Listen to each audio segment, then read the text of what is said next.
isn't she better? But I think I have a very good relationship with both. I actually had a very good meeting in Russia that you people didn't agree with, but that's okay. It doesn't much matter, obviously, because here I am. But the fact is that I had a very, very good meeting, with President Putin, and a lot was discussed about security, about Syria, about Ukraine, about the fact that President Obama allowed a very large part of Ukraine to be taken, and right now you have submarines off that particular parcel that we're talking about. That was President Putin who annexed Crimea, sir. So that was President Obama's regime. That was during President Obama, right? That was not during me. But it was during, President no, that Putin, was sir, President who did the Obama. annexation. No, it was President Obama that allowed it to happen. Had nothing to do with me. Okay, go ahead. Yeah, go ahead. Go ahead. Go ahead. Thank you, Mr. President. Cordelia Lynch, Sky News. You're a man who likes to win, but last night was not an absolute victory for you. I'll be honest. I thought it was a very close to complete victory.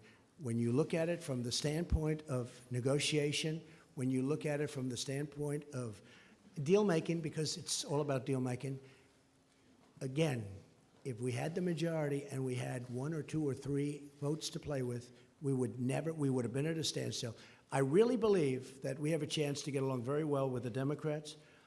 And if that's the case, we can do a tremendous amount of legislation and get it approved by both parties. So I consider it to be, hey, look, I won Georgia. President Obama campaigned very hard in Georgia. Oprah Winfrey campaigned very, very hard all over the television. I said, this is going to be tough. I only had me. I didn't have anybody else. And I went to Georgia, and we had one of the largest crowds that anybody here has seen ever at a political rally. And you know what? He won. And he won actually by, pretty good margin. He won. And then we went to Florida, and they had celebrities all over the place. And a man who happens to be a very smart person was running, Ron DeSantis, and people didn't give him a chance.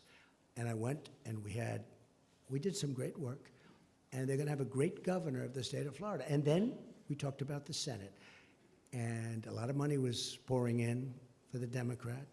This is a man who's been in office for like 44 years or something. This is a man who's like a professional at getting elected and being at office. So he's not, Bill Nelson, not easy to beat, okay? But they had a lot of celebrity coming out for Nelson. They had everybody coming out for Nelson. And Rick Scott won, and I helped him. And I think we've done an amazing job. And you could look at many other places. You just take a look at some of the other places.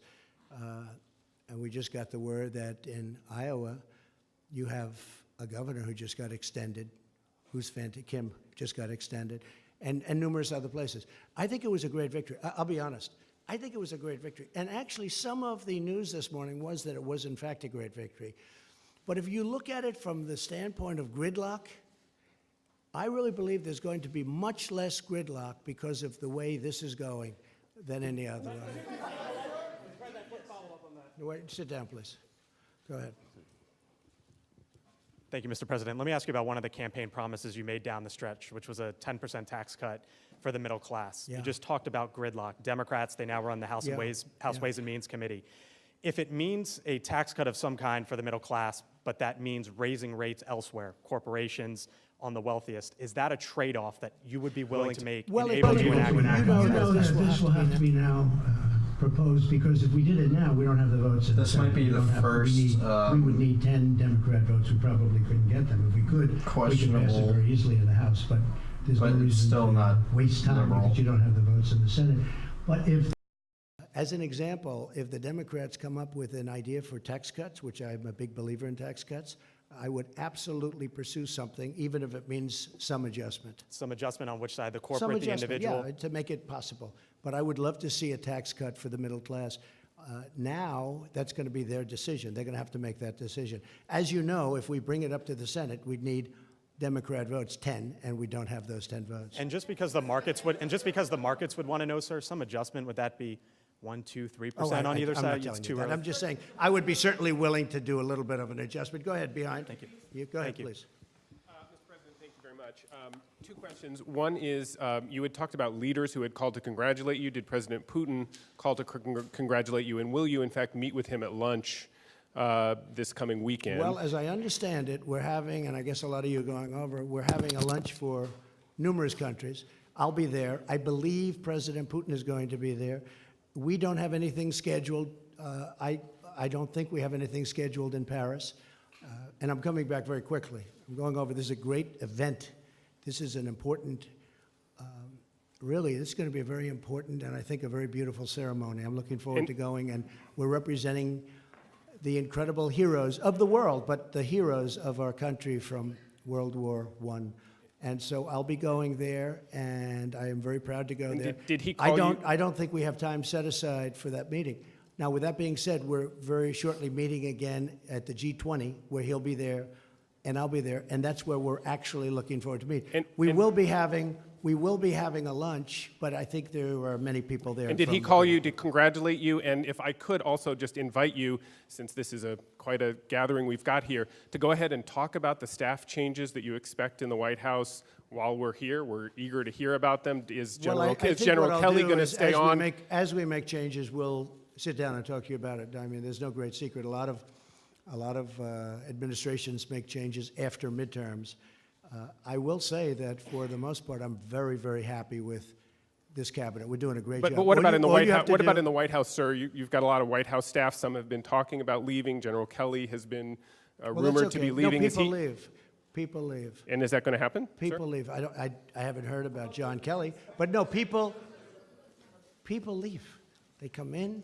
They're here. It's a very exhausting job, although I love doing it, I must tell you. But it's exhausting for a lot of people. I'm surprised at a lot of people. They start off, they're young people. They're there for 2 years, and they're old by the time they leave. It's quite exhausting. But I love doing it, and I'll tell you, there will be changes. Nothing monumental from that standpoint. I don't think very much different than most administrations. And we have many people lined up for every single position.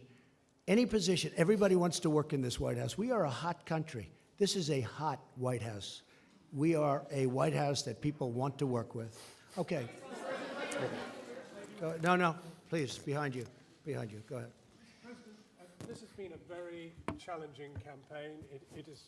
This has been a very challenging campaign. It's been a very challenging campaign. It has involved quite a lot of abuse and a lot of violence. People have died during the course of this campaign. Right. Is there any way in which you think the temperature could be lowered? Perhaps peace could break out with the media? Perhaps your bipartisan relationships across the House and the Senate may now produce some change? Or are we going to have more of the same? It's a very fair question. Look, I would love to see unity and peace and love and any other word you want to use. And obviously, I think we had to, especially at this particular juncture, we had to wait till after the midterms are over. Now they're over. If they would cover me fairly, which they don't, I'm not saying that in a hostile way. I get extremely inaccurate coverage.